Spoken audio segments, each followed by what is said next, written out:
Amatar, and all the stalwarts of the People's Progressive Party. Of course, Comrade Intra is here, maybe the longest serving woman leader in our country. Comrade Clement Rohi. I don't know, Clement, you awake? I see you bowing before the flowers there. That's a good sign. You hungry? That's the standard of these old stalwarts. But let me say that the journey of life, and Comrade Satsa's journey of life, was decorated with his service, celebrated by his sacrifice, paused by human cruelty. Paused by human cruelty, but rebooted in tradition, family, institution, belief, and loyalty. And it is on that premise I want to share a few remarks. I recognize also we have the Chief of Defense Staff, Brigadier Omar Khan, and the Deputy Commissioner of Police, Budram, with us.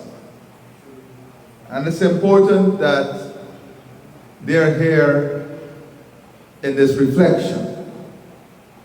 I say pause by human cruelty because we must never forget that in the 60 years of our history, this was the utmost representation of human cruelty. And it is important, as painful as it is, for us to address these issues because of the historical significance, especially as we celebrate 60 years of independence soon. But I say his life was rebooted in tradition because here is where much of his life found comfort, in this movement. This beautiful movement of Arya Samaj is where his life found meaning, is where his life was designed for purpose, is where his life was chartered in culture, tradition, and spirituality that formed the basis upon which he would make decisions and live his life. And if just before me, Mr. Vishnu spoke, who is now the Chief Elections Officer, legacy, someone who came up under him, who would have worked in an environment in which his tradition, his values, his principles were instilled. And that brings me to the next point. The point that after the cruelty of humanity, his life was rebooted.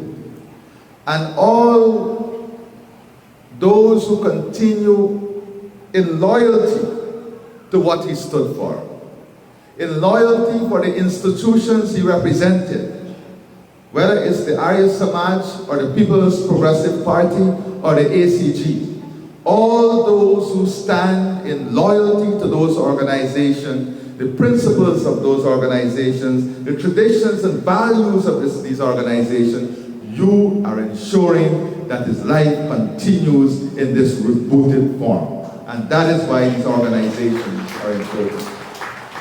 And I want to say, all of us will leave, but institutions are meant to stay. And that is why it's important that we invest our energies in institutions, making institutions stronger. And today, we have a responsibility to make the Arya Samaj movement stronger in his honor. The People's Progressive Party stronger in his honor. The ACG stronger in his honor. And that is what rebooting is.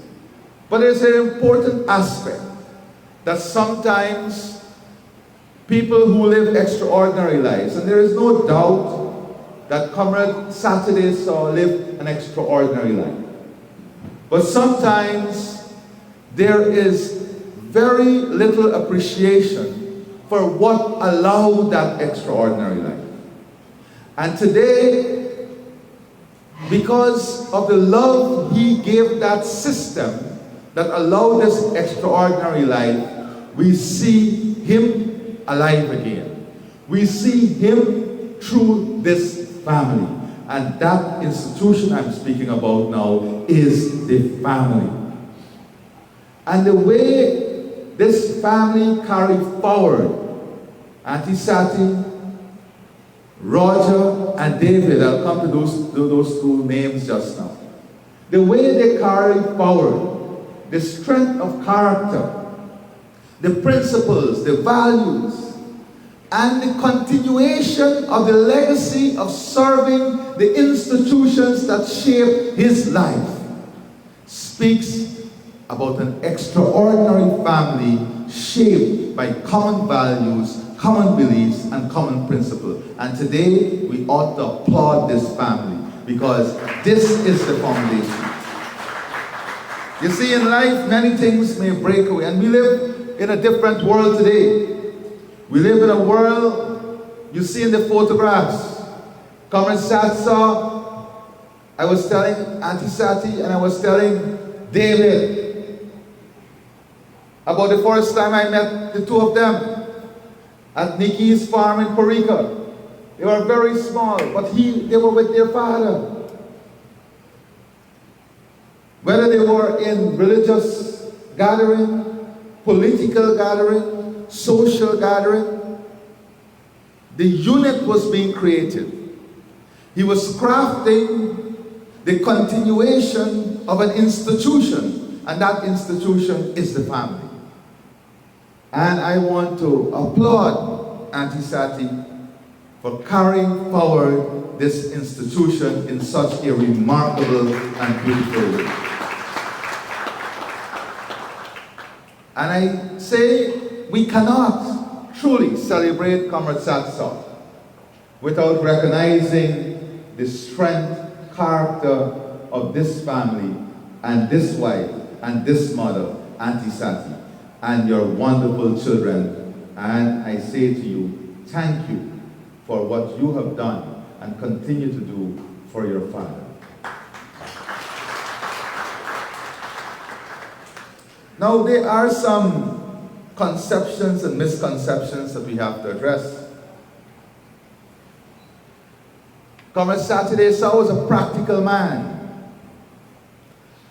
And I was trying to decipher how such a rich cultural and traditional man came up with the name Roger and David for his children. And then the practicality of the man was explained to me. That when he went to Canada, his employers found it difficult to pronounce his name. And he did not want his children to go through that difficulty. So he decided to adopt names that were practical for the environment in which they were brought up, with the cultural name also. So this brings me to the second aspect of practicality. Who is a Jaganite? Because this is something that every generation must carry forward. But if we believe that a Jaganite is someone who is stuck in a historic philosophy, or someone who is stuck somewhere in history, or a philosophy or an ideology that is stuck in some history, then we are not doing a service to what a Jaganite is. We are doing a serious disservice to what represents a Jaganite. Because a Jaganite is not stuck in historic precedents. If I may borrow some aspect of the law, Budran. A Jaganite is an evolving concept of practical objectivity, mindful of the prevailing environment and circumstances. That is why when Comrade Cherry came to office, he had to make some practical decisions based on the state of the country, the state of the economy, and the state of the world. But the overriding factor was always the interests of the nation and the interests of the people. So that's the second thing I want to speak of. The third issue that I want to allow my friend Jay, to know that I was listening to you very carefully. Corporal 1417, enlisted on the 8th of August 1977, left on the 1st of July 1982, serving 4 years, 10 months, 24 days in the Guyana Defense Force. You were part of the Perai Battalion, and you left with honor because you were decorated with a Border Service Medal. Corporal J. Jairam, 7417, I ask you to stand and ask all of us to applaud this serviceman.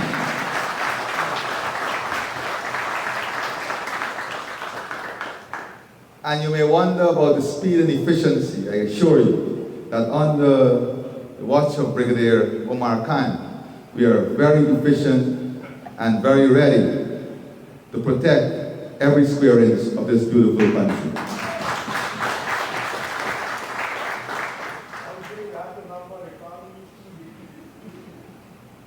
Now, I want to say that Comrade Satsaw lived a life of conviction. And that's the first thing we have to understand. He was convinced that his life was for a purpose. He was convinced that he was representing something larger than life. He was convinced that he was representing a cause. And his life was structured based on that conviction. That conviction was based on belief, dignity, value, and purpose. And it was built on a foundation of effort. Now you can live a life of conviction, you can live a life of belief, you can live a life of value or purpose, but you would not achieve anything because you did not put in the effort. You can be convinced, Uncle Matai, that you will be the best businessman, most successful man. But if you put the effort in, everybody see your success. But they don't know you wake up at 2:30 in the morning and you go to bed at 11:30 in the night. Effort. Comrade Satsaw placed the effort alongside his conviction. He placed commitment alongside his belief. He was selfless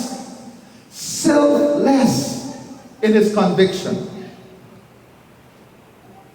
He made sacrifices, numerous sacrifices.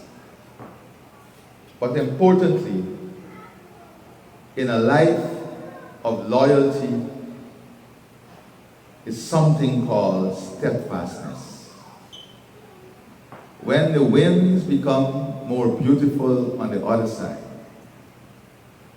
and when the journey seems easier on the other side, when circumstances can easily shift you along the other side, what is required at that point is steadfastness. Steadfastness in your conviction, in your belief, in your sense of purpose, and in your direction. And in every circumstance, we saw people who went up onto the mountain and proclaimed themselves as the best of Jaganite. At the first opportunity, they shifted. Think about Moses now. Can transition to how steadfast do we stick to the struggling moments. And that is why the People's Progressive Party is an amazing institution. And we cannot speak about Comrade Saturday Saw without speaking about the People's Progressive Party, and I do so without apology, because the two goes hand in hand. And this is not about politics. This is about reality, the objective reality of the life and legacy of the man we celebrate. So on this 20th death anniversary of the assassination of Saturday Sajiwan Sankar Saw, I join in paying tribute to one of the most assiduous ministers and industrious political activists our nation has ever produced, and I ask us to applaud him.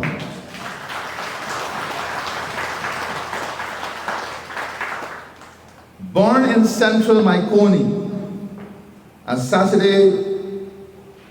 Sajiwan Sankar Saw, and fondly known more to us as Sash Saw. Sash's family experienced the raw sting of political violence in the 1960s. In many respects, he was born into political struggle. When Sash Saw migrated to Canada, Guyana never left his heart. As a member and later president of the Association of Concerned Guyanese, he devoted his every spare hour to fighting for free and fair elections and for democracy in Guyana. He was a foundational fighter for the return of democracy in Guyana, the freedom we enjoy today, the luxury of the freedom we enjoy today, the freedom of association, the freedom of education, the equity of opportunity is the legacy, work, time, and honor of Saturday Saw. And we live today in a country where many take these freedoms for granted. The battle for us was against colonial rule, into independence. The battle against global circumstances that subjected the party by a narrative and kept us out of government through a period of dictatorship. The battle today has changed. The battle of AI, digitization, social media, and money-led politics are different battles. But at the end of the day, understand that this is not political. The battle for the mind, the battle for the mind of every individual to make a choice that would define their future and their life ahead of them is not a political battle. It is a battle of identity. A sense of belonging. And we confuse sometimes what constitutes a political battle as against a battle of identity and a battle of the mind. And Comrade Saw understood that the political realities were designed to shape the political identity of individuals through their thinking process. And that is why he spent so much time on education, so much time on uplifting those around him, so much time on transposing knowledge among those who were around him. When freedom finally came to Guyana in 1992, Saw answered the call. First as ambassador to Venezuela, serving with such distinction that he received the nation's second highest award, the Order of Francisco de Miranda, First Class, and during which tenure he actively worked to foster good relations between Guyana and its western neighbor.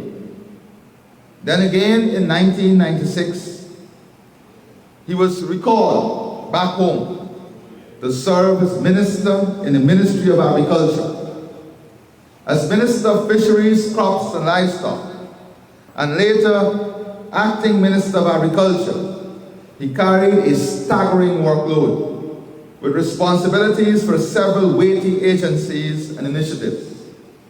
He made a positive impact in all of those areas. He had a special interest in aquaculture and helped lay the foundation for that sector's success that we now enjoy today.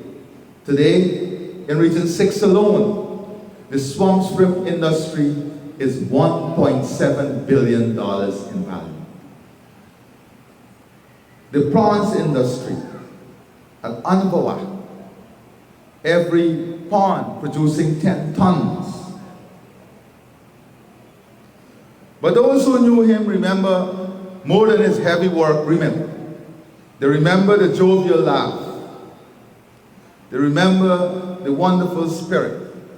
The man who made every farmer and fisher folk feel seen and important. Behind that warmth was a staunch political activist, utterly devoted to Guyana's development.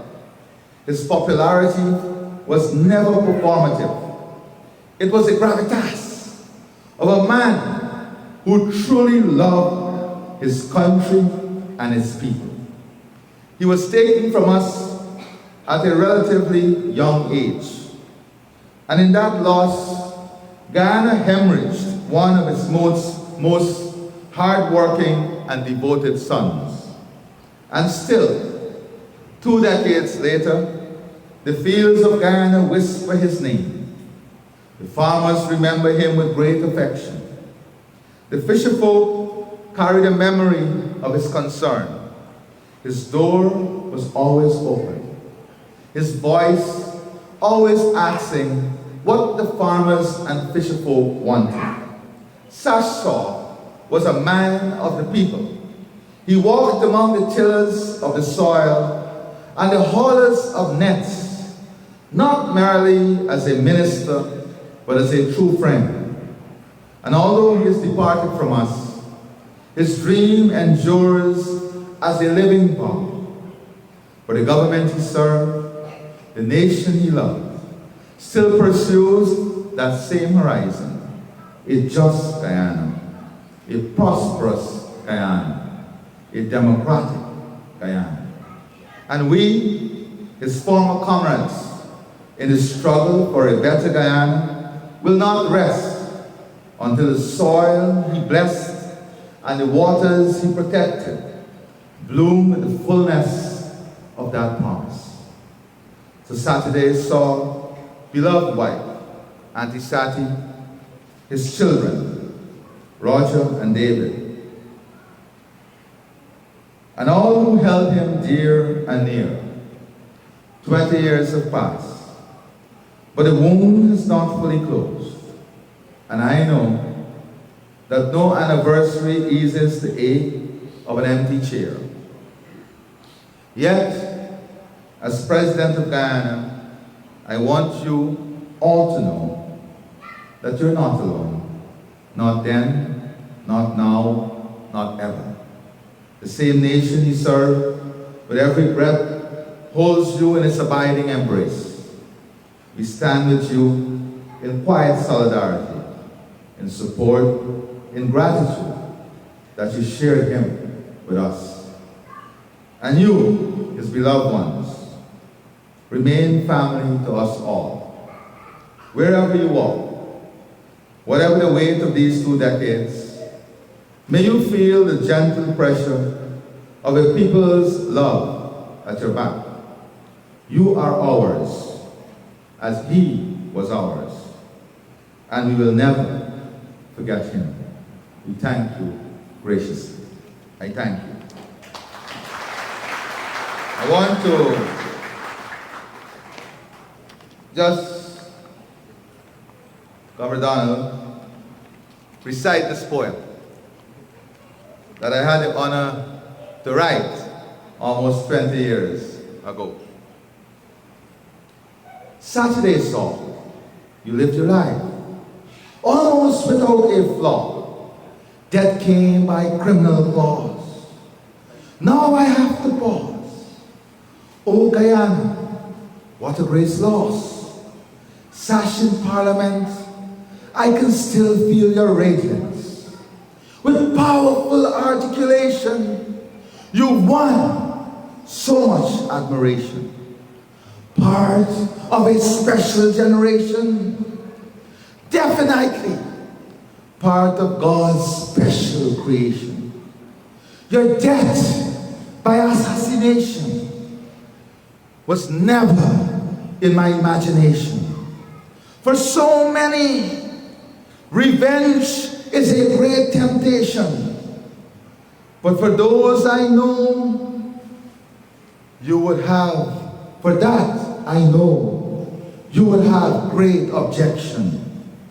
Remembering your gentle care, I still feel you near. For the PPP, you were so dear. With such a great flair, you won hearts everywhere. The ordinary, you treated with such great care.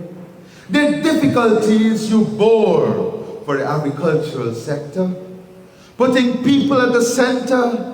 Never were you a dictator. Justice, peace, and integrity for you were hereditary. Respect and humility was part of your personality. Service and patriotism, your conviction. Freedom and democracy was your philosophy. For this, Osage, you have left your legacy. With great determination, you fulfilled your ambition, seeing Guyana a free nation. For generations to come, history would record your contribution. Like a true Jaganite, the ordinary man's cause was your plight. Oh, comrade, your assassination came with great condemnation, and with strong distraction, your life will be a great celebration, for you have contributed positively to this great nation, Guyana. Live on, Comrade Sasso. Live on. We love you.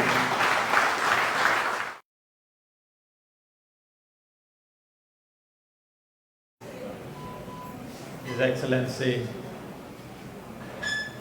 President Irfan Ali, happy birthday. On behalf of all the Arya Samajas in Guyana, on behalf of all of Guyana, former President Donald Ramatar, Bahan Sati Saw and family, all the dignitaries, Siraj, Kamrohi, Kamendra, executives of the Guyana Central Arya Samaj, executives of the Berbi Central Arya Samaj, ladies and gentlemen, Bahais and Bahans.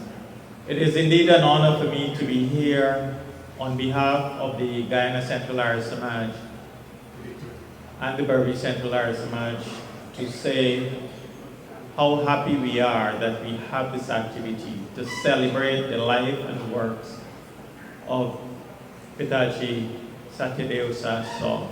He was an integral part of the Arya Samaj movement of Guyana. At one time, I think just preceding his passing, he actually held the position of the Vice President of the Guyana Central Arya Samaj. Let me pause here to say congratulations to Veer. I call him Veer. You know him as Pandit Joe, on the excellent job that he has done. And to go back in time and remember that when, in those days when we used to go to the beach early in the morning, and the Yashnas and the Hawans, and to say you have come a far way, and I'm proud. I'm sure Papa will be proud also. I'd also like to say that when Comrade Saw visited Moscow and I was a student there, studying medicine, he reached out to me and he told me, he said, Vishwa, I know your cousin Joe, you know, so come let's talk. And that was the introduction Sash saw to me, telling me about my cousin, about my family, how far back, how well he knew my father, and things like that. I would say Bhai Saw or Comrade Saw, Comrade Satideo Saw, was an Arya Samajist to the core. We have 10 principles of the Arya Samaj. Principle number 1 that talks about God and his characteristics. Principle 2 that talks about attributes. Principle 3 that talks about the Vedas. I'll go on from principle 4, truth. We should be ever ready to embrace truth and to forsake untruth. Number 5, all acts should be done in accordance with Dharma, after deliberating what is right and wrong. Number 6, the prime object of the Arya Samaj is to do good. That is to promote the physical, spiritual, and social welfare of every living being. 7, love and justice. Our conduct towards all should be guided by love, righteousness, and justice. Learning, we should dispel ignorance and promote learning, both spiritual and physical. No person, this is the 9th one, no person should be content with promoting his welfare only. On the contrary, he should seek his good, he should see his good in promoting the welfare of all. And all persons should subordinate themselves to the laws of society calculated to promote the well-being of all. They should be free in regard to the laws promoting individual liberty. Kermit Saw, Bhaiji Satideo Saw, lived his life by the 10 principles of the Arya Samaj, especially the 9th one, where he saw his personal well-being in the well-being of all. He lived our motto, Krinwantowe Shamaria, make the universe noble.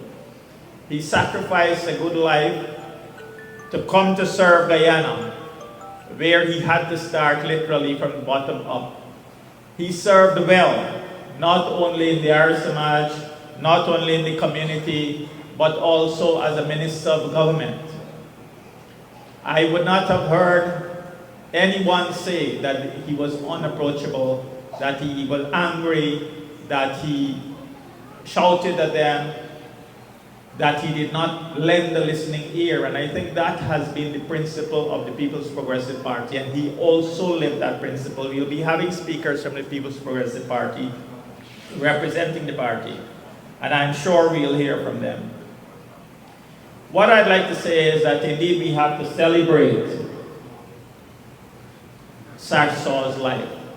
His 50 years that he lived, a lot of people live much longer and did not achieve what he lived.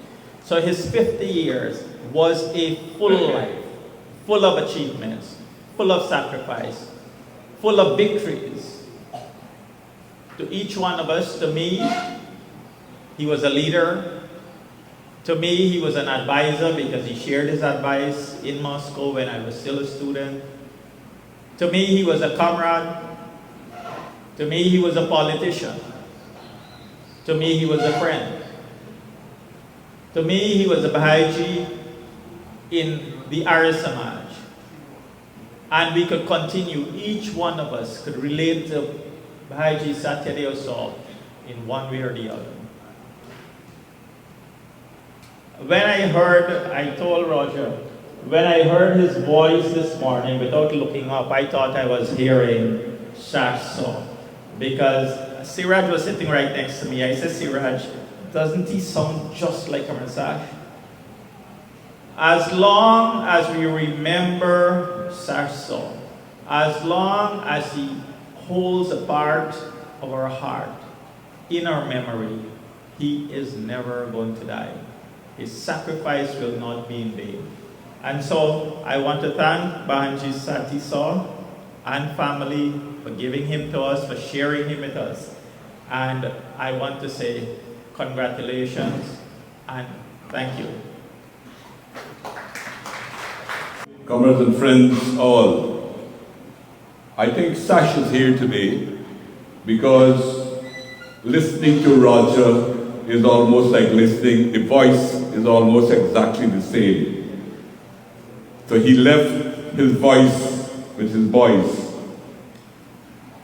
It is when I got the invitation to be here, I reflected how quickly 20 years have passed and how much has changed. And yet, that day is imprinted in my mind, and I can see it as if it was yesterday.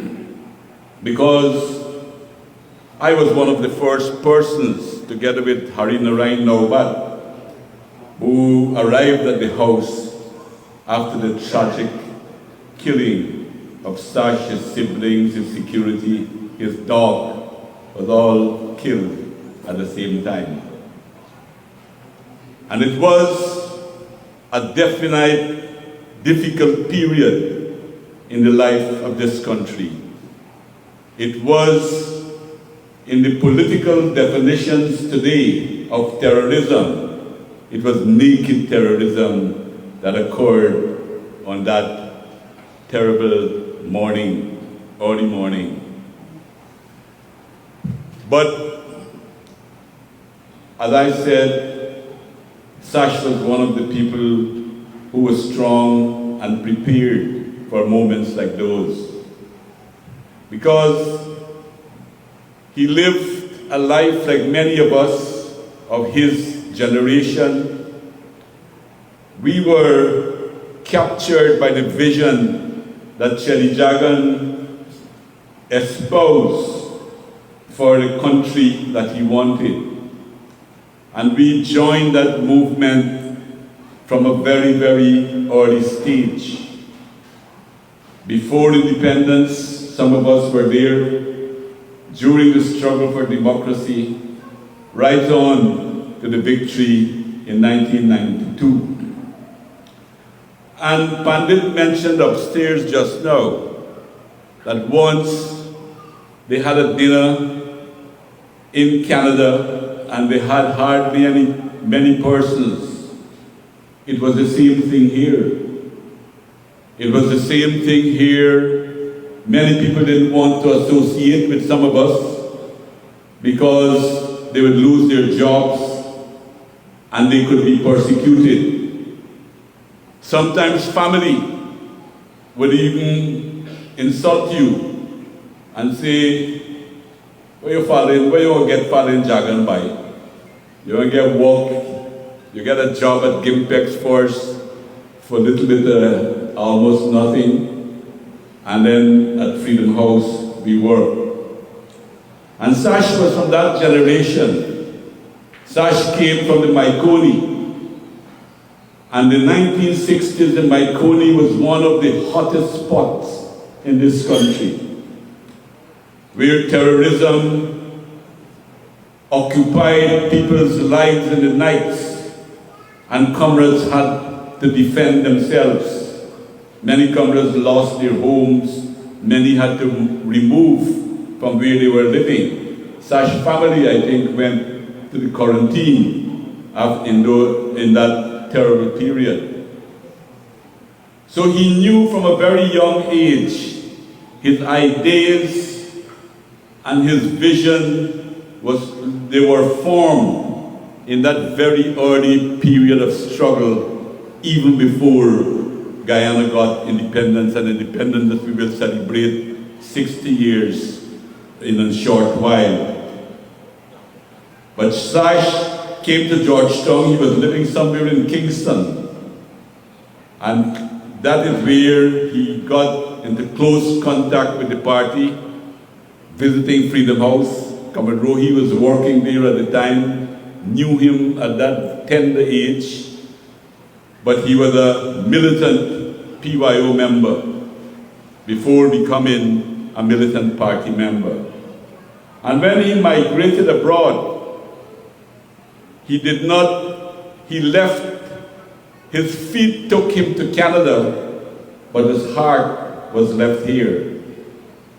And he carried on an important struggle in Canada when the PPP didn't have diplomats. We didn't have people working abroad. So the groups that the comrades formed had to work to organize and inform people, to lobby governments, and to make representation for our behalf. And more than that, SASH entertained many of us when we were passing through Canada, either in transit or going there to do some work. The first time he entertained me in Canada was the very first time that I went to Canada. And that was sometime in the middle 80s when I went to Canada to a conference of the Communist Party of Canada. And Sash took time off from his busy schedule to be with me every day, to take me to the conference and back. And we had a very good time. But Sash was more than just a politician. He was more than just that. He was fun to be with from time to time. When he came back home after serving as an ambassador in Venezuela and came as Minister of Agriculture in Guyana, we had put him in charge, something that he loved to do, and he did it with enthusiasm. We put him in charge of organizing March month, the month of Chedijagan, and activities to commemorate the life and work of his hero. And that is actually, in one of those functions, was the last time he and I shared the platform together. We were in Maikoni, and one of the comrades is here from Maikoni that I saw earlier, and he was with us.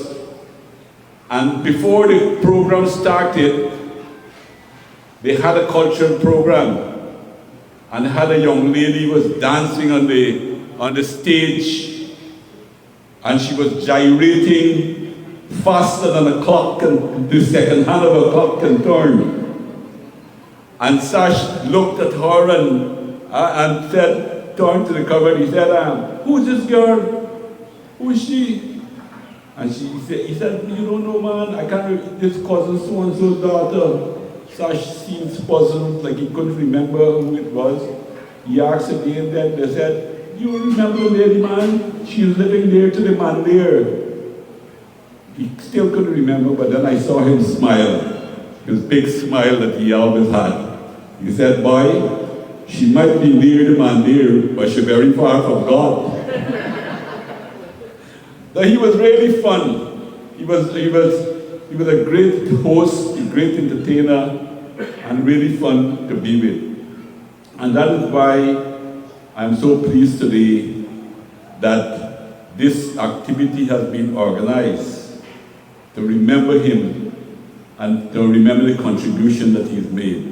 And finally, let me just say that we are observing the anniversary of his passing at another very challenging time in our country. Much of what he struggled for has been achieved, and many of the things that are being done now, he would have been high in praise and approval.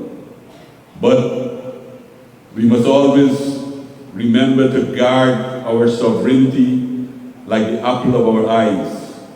Many comrades died for that, fighting for democracy. You remember Michael Ford, Edward Griffith, the Jagan Ramasar and Bolanat Pamanan, many other comrades.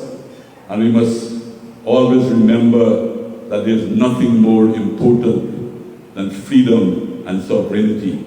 And we will always remember Sash for his contribution to that, and his contribution in beginning the building of Guyana, to resuscitate Guyana, that to where we are.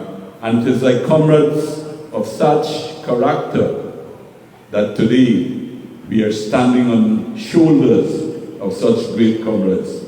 So thank you very much for your attention, and let us always remember, I think the family of Sash Saw can very well feel contented, very well feel, despite the sadness and the tragic circumstances, they can feel contented by the quality of life that he lives, that he serves his fellow countrymen, and his contribution even went beyond the shores of Guyana. May he rest in peace, and may he be forever remembered with fondness. Thank you for your attention.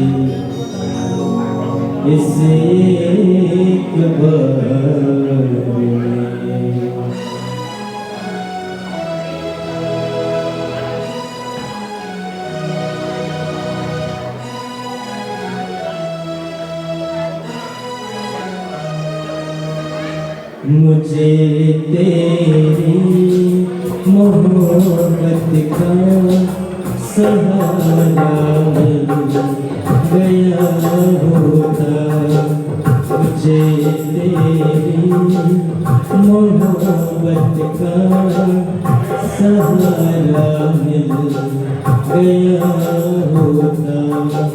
अगर तूफान नहीं आता, अगर तूफान नहीं आता, सहारा मिल गया होता। मुझे तेरी मोहब्बत का सहारा मिल गया होता। अगर तूफान नहीं आता, किनारा मिल गया होता। मुझे तेरी मोहब्बत का सहारा मिल गया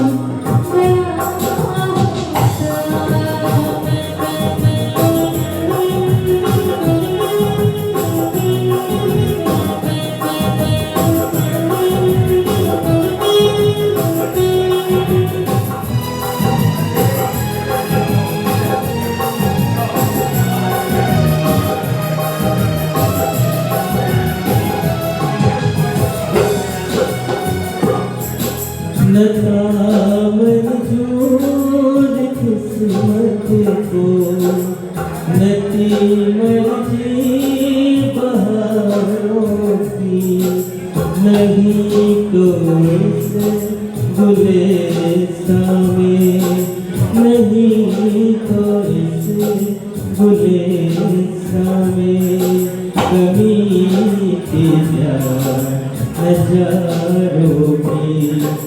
मेरी नजरों को ही कोई नजारा मिल गया होता। अगर तूफान नहीं आता, किनारा मिल गया होता। मुझे तेरी मोहब्बत का सहारा मिल गया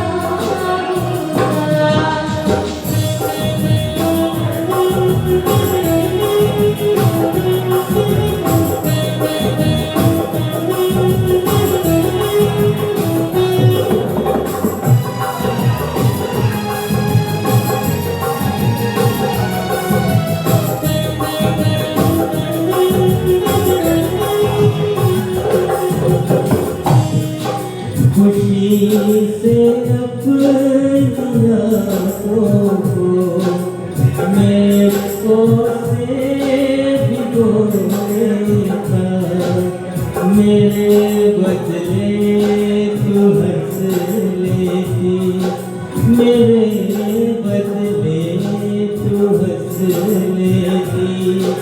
मुझे कि तेरा दर्द, मुझे काश तेरा दर्द सहारा मिल गया होता अगर तूफान नहीं किया था किनारा मिल गया होता मुझे तेरी मोहब्बत का सहारा मिल गया होता मुझे तेरी मोहब्बत का सहारा मिल गया होता सहारा मिल गया होता सहारा मिल गया होता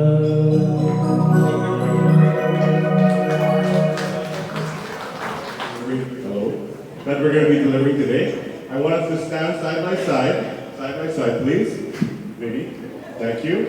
Tej is going to go first. So everyone, this is Tej Kaviraj Saw.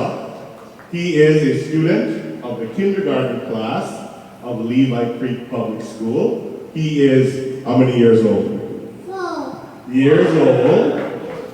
And the poem he's going to be reciting today is The Little Plant by Kate L. Brown. Please put your hands together for Paige Saw. And we're going to be brave. We can say it together, okay?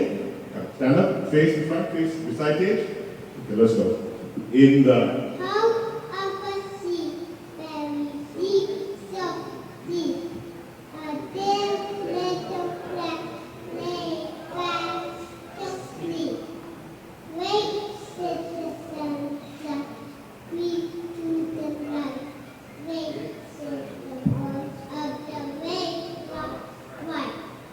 The little plant rose when it rose the sea was the wonderful outside was my feet. wow. I say thank you and namaste. Thank you, and Mama. There we go. Okay, let's switch. So this is the next participant. Please stop poking the microphone. This is, put your hand up the microphone, please. Hold on. This is Ved Satyadev Saw. He is a proud student of grade 1 of the Levi Creek Public School. And hands to the side. He will be performing Where the Mind is Without Fear. You can go ahead, baby. Where the mind is without fear, and the head is held high, who lie discreet, who the world has not been broken up into fragments, and never molested walls, who holds the mouth of the death of truth. Who tired of suffering, stretches its arms towards perfection, who will see into the very desert sands of death and faith. Everyone will start Just let forward. by being into everyone will start and action into that heaven freedom my father left my country away. Thank you. Thank you. Stand here. Turn around. Can we give Veda a big round of applause, please? Informative service this morning, and for shedding so much light in the early days of the ACG. You make my work easy, a lot easier, because I think a lot has been covered earlier. Good evening, ladies and gentlemen. Good evening, head table. A special good evening to Honorable President Dr. Irfan Muhammad Ali, on behalf of the Association of Concerned Guyanese, on behalf of the One Guyana Forum Canada,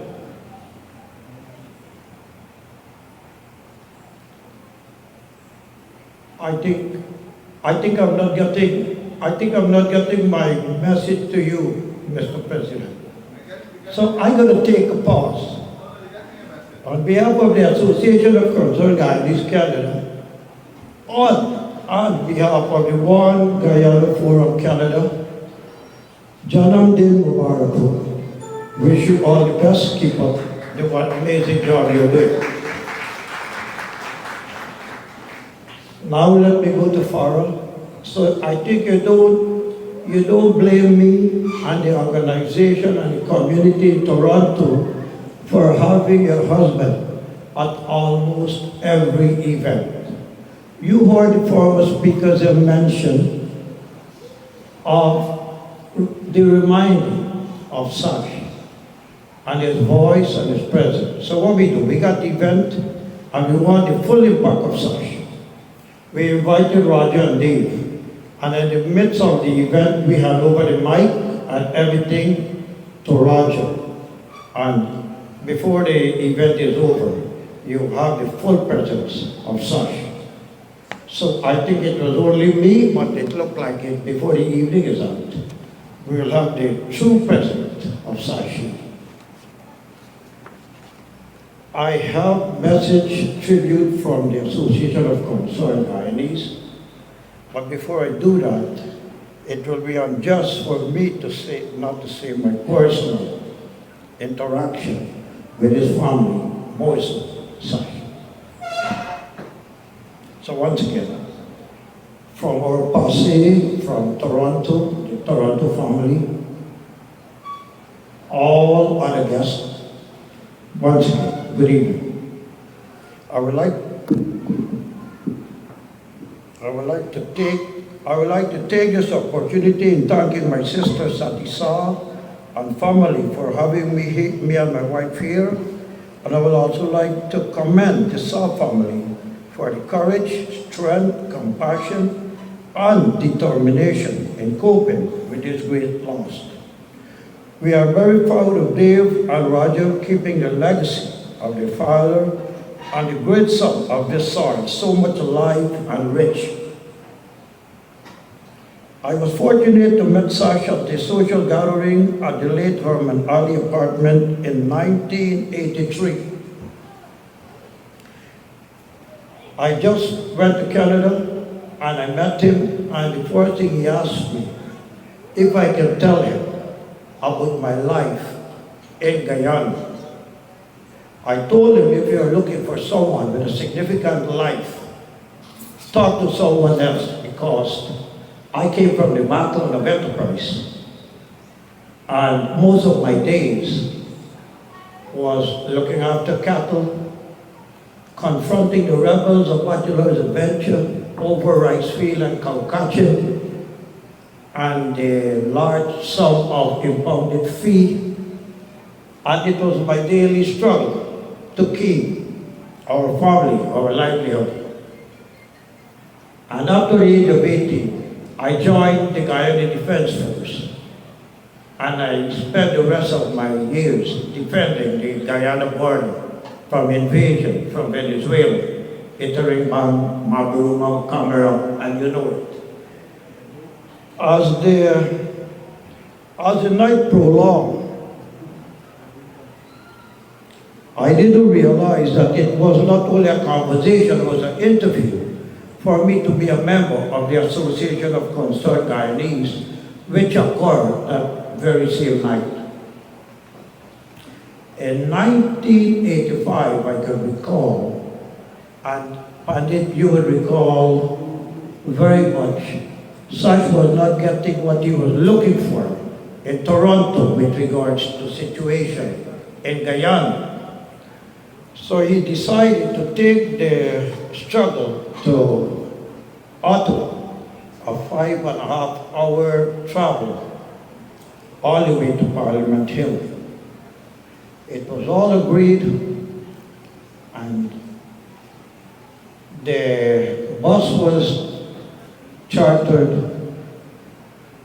By the morning of the journey, as Pandit would have said earlier, a lot of people the number that we are looking for wasn't there. So it's a little bit of a disappointment, and we were debating whether we should still embark on the trip. Then came a very inspiring speech from Sash. He said, you all remember when Gandhiji started the struggle, what number he had. And let us be reminded of his achievement. What did he achieve at the end? It was very motivating, inspiring, so we all embarked onto the journey heading towards Parliament Hill in Ottawa. His voice was clear. His demands were met at Parliament Building in Ottawa. They did assure us that they will intervene. They will intervene with regard to the situation in Guyana, free and fair election, democracy, and they intervened. They promised they will intervene, and intervene they did. So standing here today, I can say very proudly, that particular trip, and so many other trips, has benefited Guyana and the Guyanese people abundantly. I remember went to Canada on refugee status as well. Such was there. His act of kindness was there to see every member that are seeking refugee status being channeled to the right authority, the lawyers, looking for a job. I remember I was sleeping on the floor for a number of months. I had to go and help him move from one apartment to the other. Shortly after that, there was a sofa in his apartment that was actually the last piece of furniture to go to the apartment. And all evening I was eyeing the sofa because I think it would have done me good, sleeping on the sofa other than the ground. At the end of the movie, he said he really wanted to give someone that sofa, that to cherish it. It has a lot of memory for him. I opened my mouth and said, you don't have to look very far. I've been sleeping for the past few months with my mother on the floor. He said, you know what, it is the most fulfilling thing I can do. You can have it. I used the sofa for a number of years, and then I had a comrade from my village of Enterprise came. The late Sweet Child brother was going through the same process. I was fortunate also to give him that sofa.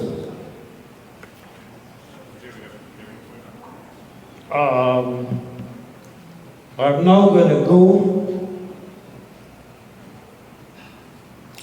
proceed with a tribute from the Association of Concerned Guyanese Canada. At the beginning, I had a talk with Comrade Danny, who did most of the work, and he told me it was so easy to start.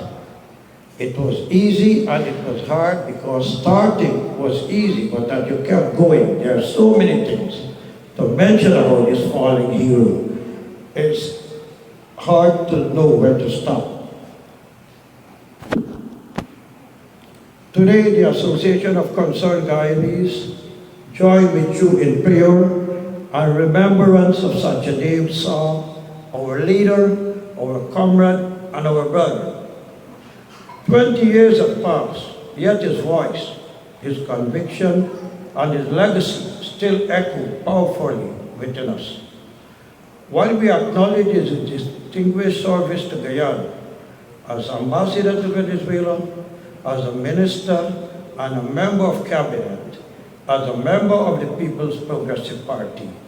Today, we deliberately turn our focus to a defining and earlier chapter of his life.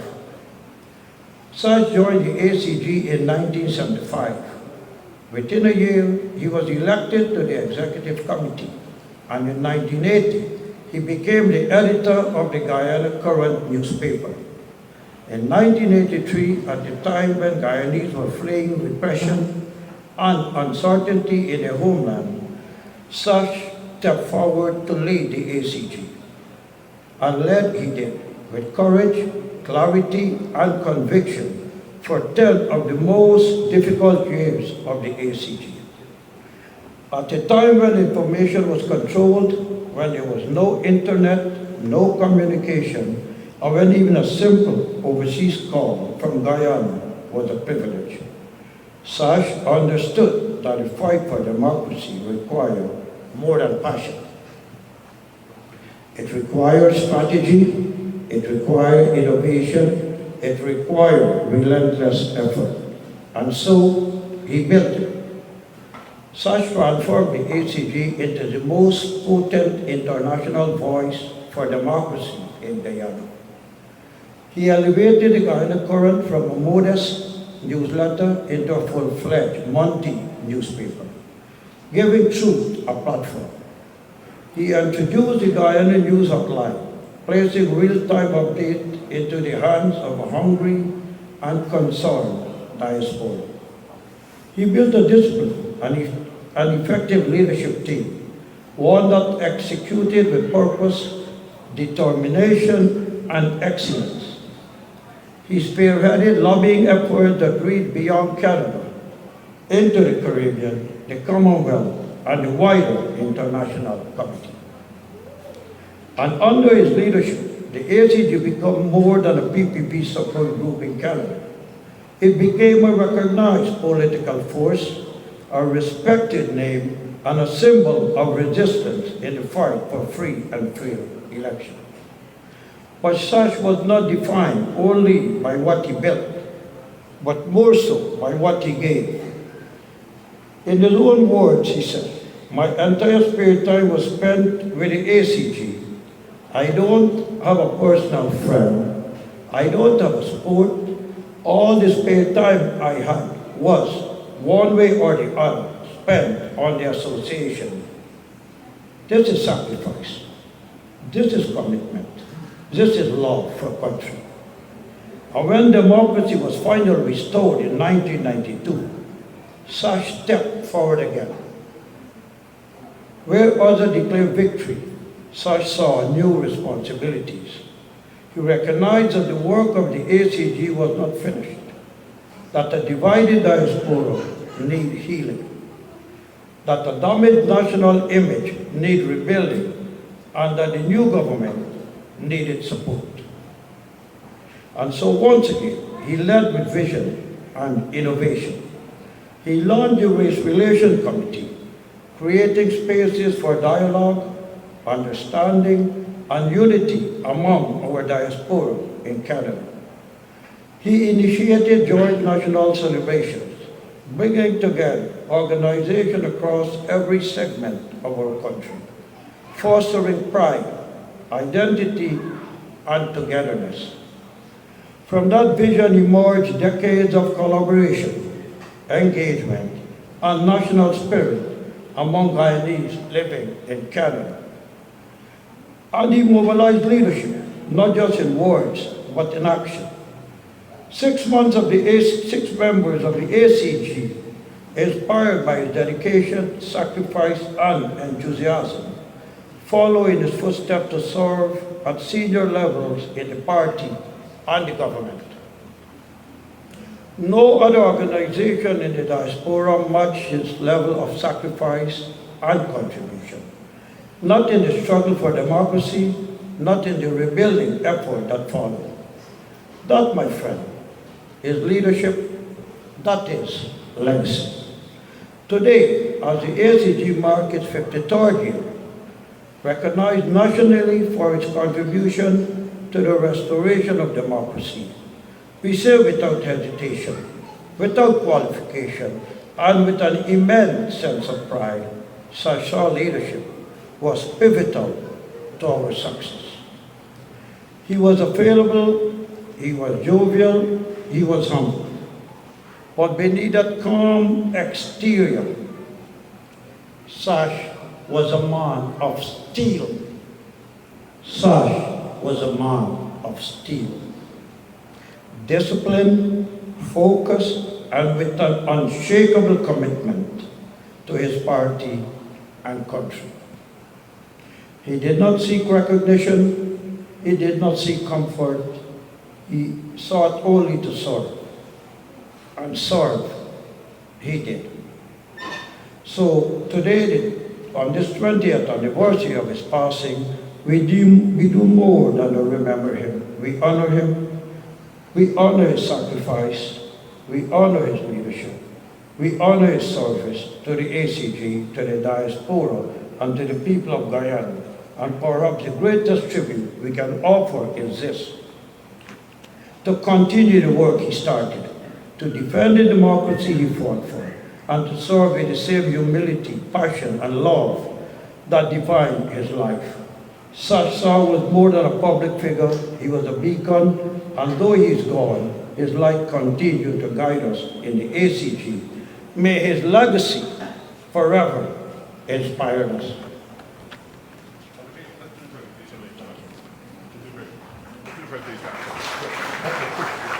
Good afternoon, namaste to everyone. Honorable President, Dr. Irfan Ali, all my friends and family and comrades. I know I'm going back around. So, death must not find us thinking that we died. It must find us living. It must find us giving. It must find us in motion, in service of something greater than ourselves.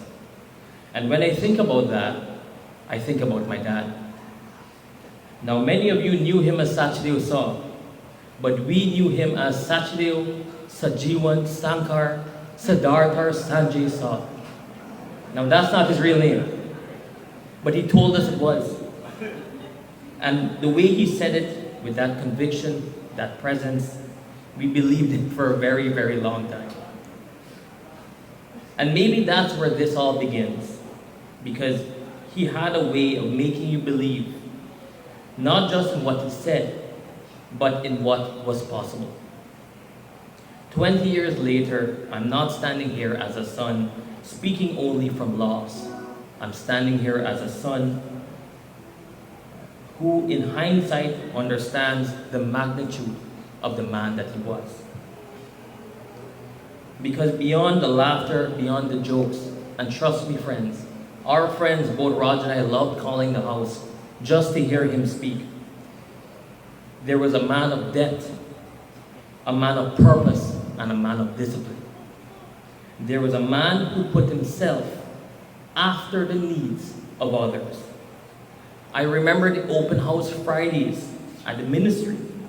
Farmers would come not with appointments, not with status, but with problems, with real life problems. And he would sit and listen and respond not as a minister above them, but as a man among them. Handshakes, conversations, pictures with people who in many places would never be given the time of day. But to him, they mattered. Every single one of them.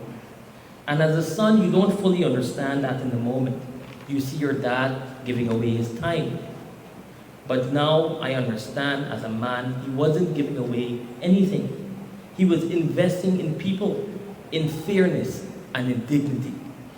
There are stories, and countless stories, of him risking his life for Comrade Chetty Jagan, all in pursuit of something many take for granted today: fair and free elections. That wasn't politics, that was belief, that was courage, and that was conviction in action.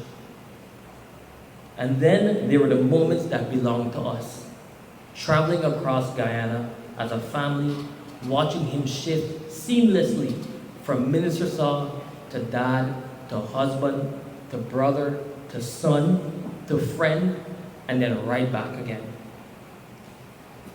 No separation, no performance, just one man, whole in every role he played. He was wholesome in his interactions, authentic, grounded, and present. And that's what made people gravitate towards him, not just because of what he did, but because of how he made people feel. He wasn't just a party man.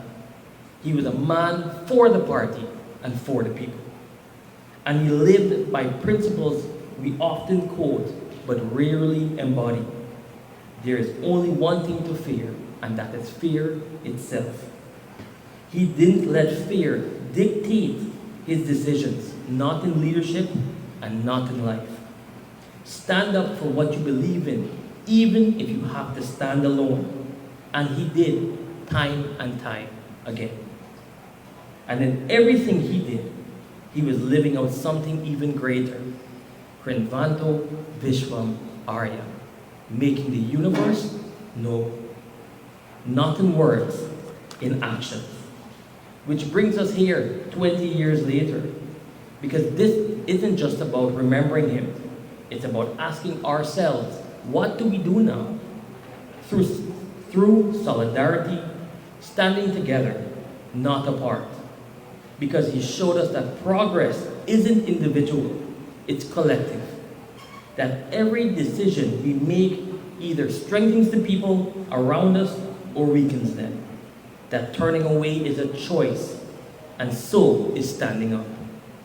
Through servitude, giving more than we take. Because real impact isn't measured by what we accumulate, it's measured by what we contribute. And he gave, not when it was convenient, but when it was needed.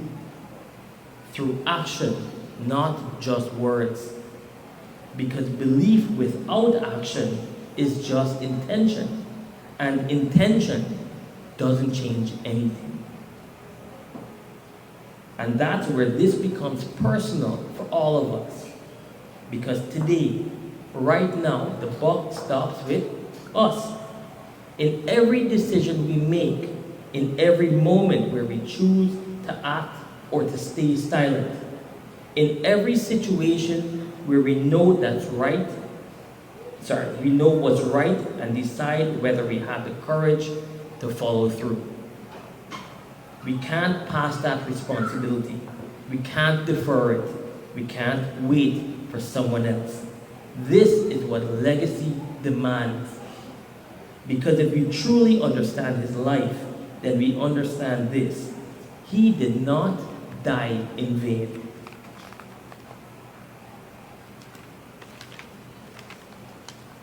Not if we carry it forward. Not if we live everyone in here with purpose. Not if we choose every single day to do the right thing. Do the right thing at the right time, in the right way. And before I close, I want to speak to the people who carry it forward in a different, deeply personal way. To my wife and my sister-in-law, had he met you, he would have loved you both. Truly, you both embody perspectives, strength, and family values that he would have respected and loved. The kind that hold families together. The kind that built to last.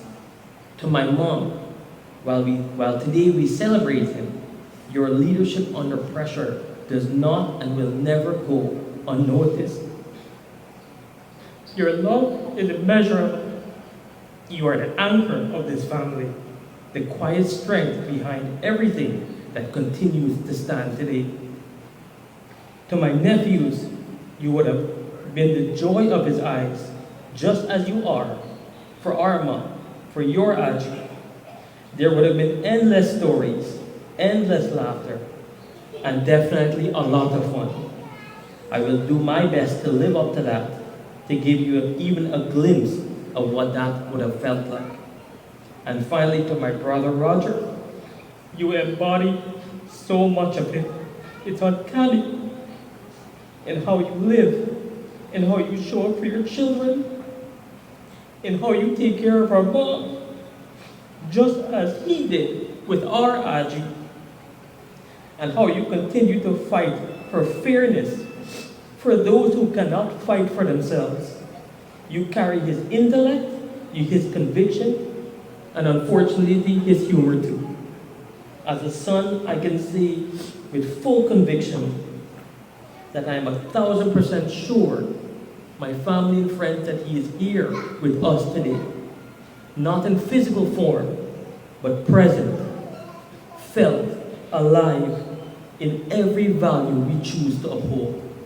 So let us not be remembered for standing still. Let us be found in motion, in service, in unity, and in courage. Because death must not find us thinking that we died. It must find us in living just as he did. Thank you very much. Roger, His Excellency President Irfan Ali, former President Donald Ramutar, dignitaries, brothers and sisters, all, namaste.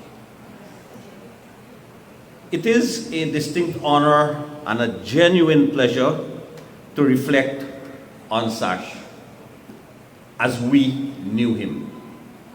And I say we deliberately because I speak not only for myself today, but also for the former members of the Sash Secretariat to whom Roger made reference, some of whom, or rather the bigger portion of whom, have traveled from overseas simply to be a part of this memorial service. Together, we shared some of the most extraordinary and unforgettable experiences with Sash.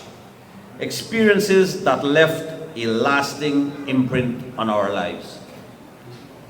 Officially to us, he was either minister or chief, as the office mood might have been. Titles we use with the respect he deserved, but behind his back, we spoke of him fondly simply as Sash, because that is the relationship we had developed. Despite the weight of his office, Sash never made us feel intimidated. There was no barrier with him, no distance. He had a quiet way of putting people at ease, of making you feel valued, of reminding you that you matter. And in this regard, I can reflect and say that Sash never made you feel, even with him involved, that any of us was greater or lesser than the other. Sash was, in our view, an exceptionally effective and result-oriented minister. We know we worked with him. He approached his responsibilities with commitment, dedication, and sincerity that were truly unmatched, at least to us. But what made him stand out even more was his natural connection with ordinary Guyanese, something Dave made reference to. It was genuine, he listened, he understood, and he acted. Whether in the fisheries, crops, or livestock subsectors, his work was never just about policy. It was about people. He carried their concerns with him and pursued solutions with tireless determination. But beyond his official role, Sash was something even greater, a remarkable human being. Among those in the Secretariat, Mark is sitting at the table from where I came from. Mark and I spent more quality time with him because we were fortunate for being given the opportunity to travel our country with him when he was doing field work. And it was during those journeys that we came to know the man behind the title of minister. We saw his kindness, we saw his humility, we saw his humorous side, and believe me, if you want to have a true understanding of what is what, reflect on Roger's voice and then imagine a deep laugh coming from his belly and contaminating this entire room. That is who was Sashsa when I make reference to him. He loved to tell and to hear jokes, and I wish in this audience I could have shared some of those jokes, but I truly can't. I truly can't. We saw his deep sense of responsibility and those he loved. Those interactions made us realize, recognize, acknowledge, and appreciate that he was a devoted husband, a proud father, a loyal brother, a true friend, and a boss who led by example, not by fear. For Sash, people always came first. At the time of his passing, the loss was overwhelming. If it was to us, imagine how it was for his family. It was hard to accept, hard to understand, and even harder to bear. But over time, and inspired by the strength shown by Sati, Roger, and Dave, we began to shift from grief to gratitude. Gratitude for the moments we shared. Gratitude for the lessons he taught us, often without even saying a word. Gratitude for having known him at all. And I believe I speak for the other members of the Secretariat, and for many others, when I say this. We are better people because of Sash. Stronger in character, richer in perspective, more aware of what truly matters. His legacy is not only in what he achieved, but in how he lived and how he made people feel. And so today, even as we remember him with a sense of loss, we also hold on to something deeper, something enduring. We hold on to his example, we hold on to his spirit, and we hold on to the quiet, comforting thought that a man like Sash never truly leaves us. Because he lives on, in the lives he touched, in the values he embodied, and in the memories we carry forward. And so, Minister, Chief, Sash, though you are no longer with us in the way we wish you were, your presence still surrounds us. In the roads we traveled together, in the work we shared, in the laughs we remember, and in the lives you helped shape, you have left a mark that time cannot erase. Rest peacefully, a dear boss, dear friend, dear brother. You deserve to rest peacefully and fly high always. Thank you.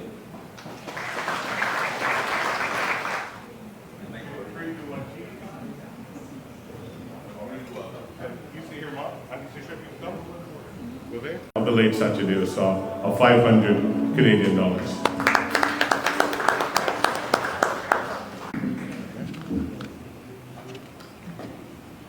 Namaste, brothers and sisters all. Roger is lying. I wrote my own speech. All he had to do is type it. But that's what you have him for, is send him to school.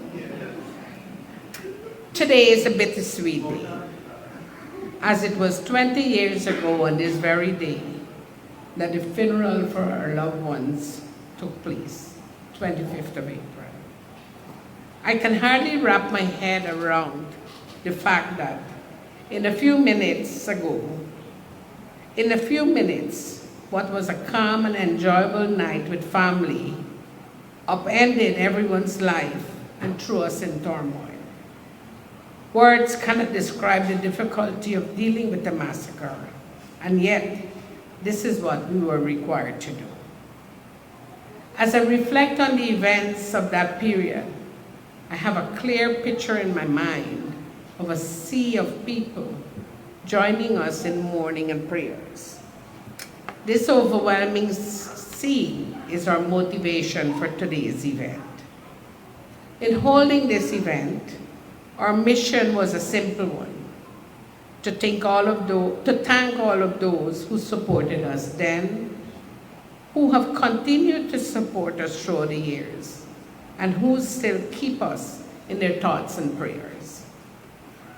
My duty in delivering the vote of thanks, therefore, is quite a significant one. This is not just a thank you for this event. It is indeed a thank you for 2 decades of heartfelt kindness.